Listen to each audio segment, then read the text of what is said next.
This is your no bullshit guide to a happier life. Quick, but not necessarily easy tips to help you to squeeze every last drop of enjoyment out of your business and your life.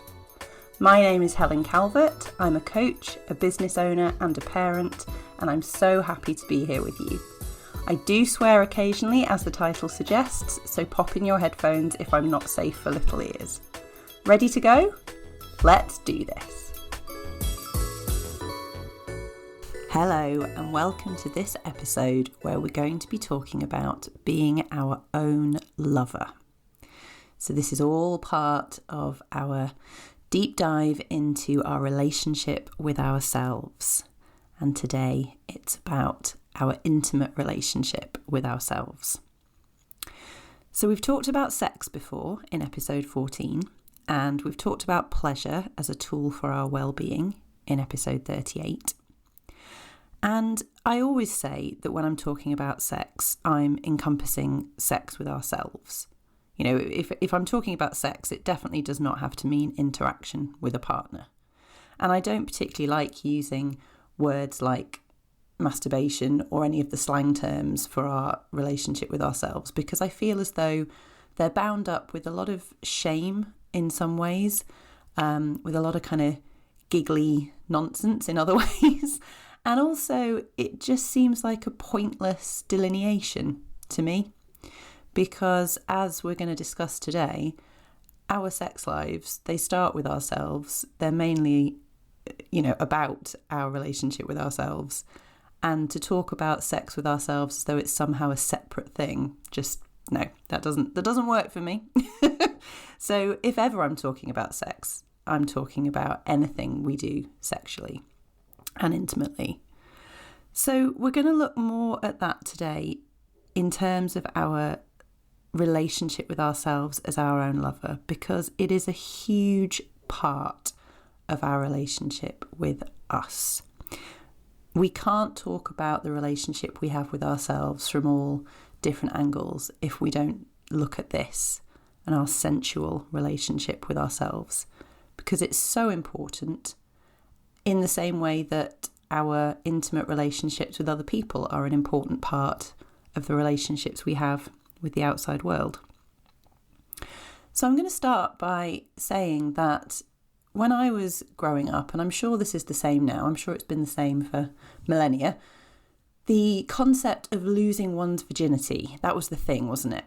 There was pre-losing your virginity and post-losing your virginity. And that was the big thing. That was the watershed. That was the big change. That was the whole thing. When did you do it? When did it happen? When will it happen? How old were you?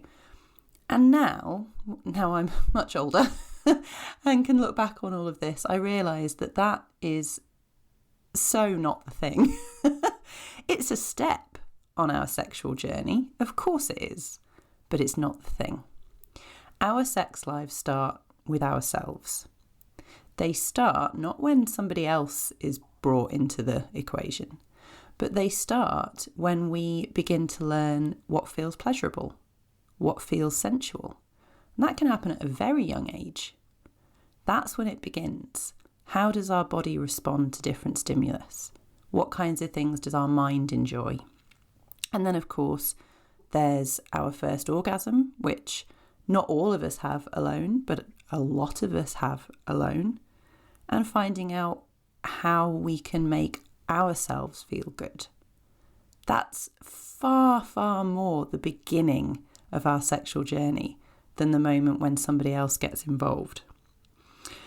Now, we're going to have our mindset block alert fairly early on today, because, of course, if the idea of having any kind of sex life with yourself was treated as shameful when you were younger, then your relationship with yourself stalled before it began, really. And this can explain so many different issues that we have. Because if the idea of knowing ourselves intimately and sensually was a problem, then it's like a door was closed on a massive part of the relationship we have with ourselves. And that's something that probably needs to be considered and looked at when we think about how we feel about those things now, how we feel about ourselves in general, and how much of a lover we can be to ourselves. But how can we invite others onto our sensual journey if we don't realise that the journey is ours? If we don't recognise that it's our sensual and sexual journey, and that then we can invite other people to join us in that, how do we know who to invite? If we don't understand our intimate relationship with ourselves, it can be very difficult to know who to ask to join us in that relationship if we want somebody else to join in. And of course, the other important question is, if we do want somebody else to join in, and, that person is someone that we care about and we'd like them to enjoy themselves and we'd like to meet their needs, it's very difficult to do that if we don't understand how to meet our own sexual needs. It's very difficult to fully appreciate another person's sexuality if we're not comfortable with our own. True intimacy, when somebody can bring to you their thoughts, their desires, their concerns, their needs, the reality of their sexual journey, not the surface level, what we all think we should be talking about. If someone is going to bring all of that to you, and that's true intimacy, it's very hard to receive that fully and curiously and with a desire to get involved if we haven't embraced all of those things in ourselves. It can be quite confronting and concerning and difficult. And it can make us feel as though we don't want to be particularly open. And of course, that's all very difficult if we're trying to have an intimate relationship. And on the flip side, another person cannot fully meet our needs or appreciate who we are sexually if we don't really know what those needs are, or if we don't appreciate ourselves in that way.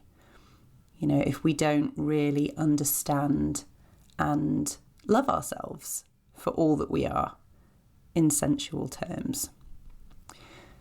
So it's vitally important to have a good sexual relationship with ourselves for our own benefit. And it's also important if we want to have good sexual relationships with other people.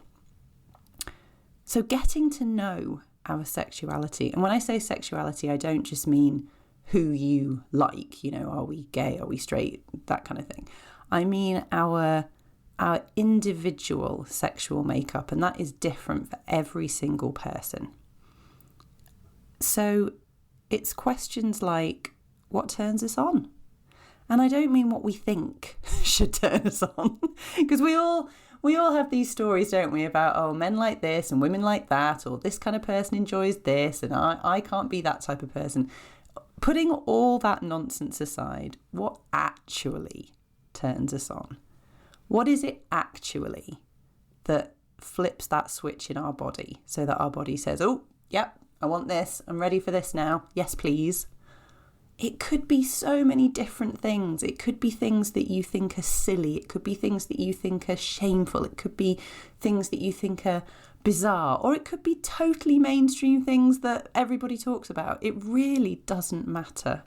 It's knowing it and understanding it and accepting it to the point where you can then share it, should you wish to. What do we need in order to feel sensual? And again, there's no judgment here. This could be anything. So many people feel as though they're supposed to just go from 0 to 60 in no time at all, just because they've been confronted with the thing that supposedly is their turn on, when they were in the middle of something else. Their mind was elsewhere, they're stressed, whatever it might be. What do we actually need in order to even be in a sensual headspace, before we get to that point of feeling really turned on? And again, that's something that it's so much easier to explore and really think about by ourselves and understand for ourselves before we start sharing that with other people, and understanding that we can be comfortable sharing that with other people. there are so many funny little ways that our brains work, and it's not all bubble baths and rose petals on the bed. I mean, I'd be thinking about the mess that would make on the sheets, and that would really not help me. But it could be all kinds of different things, some not even related to sex in some ways, you know. I'm not going to give you any kind of ideas here because it's so individual, but you will know what those things are for yourself, and it's embracing those and understanding them.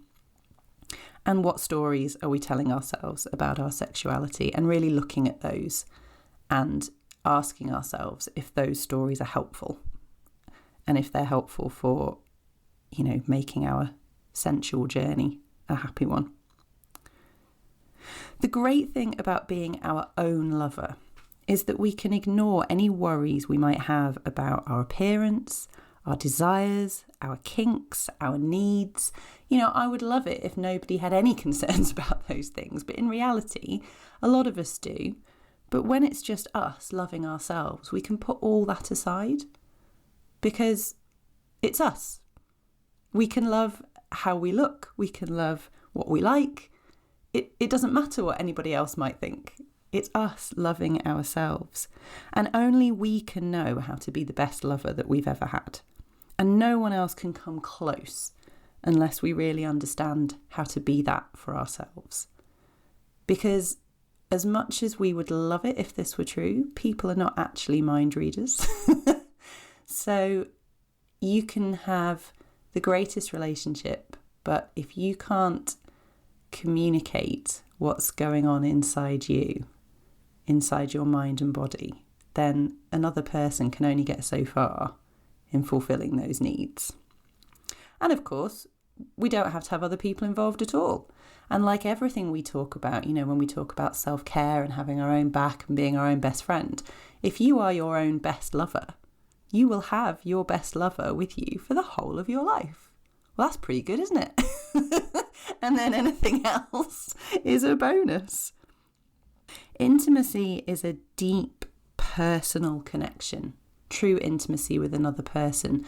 And I really feel as though we are so much more likely to experience that if we understand how to be truly intimate with ourselves, deeply connected, deeply accepting, deeply interested in meeting our own needs, and excited to take ourselves to new pleasurable heights, whatever it may be.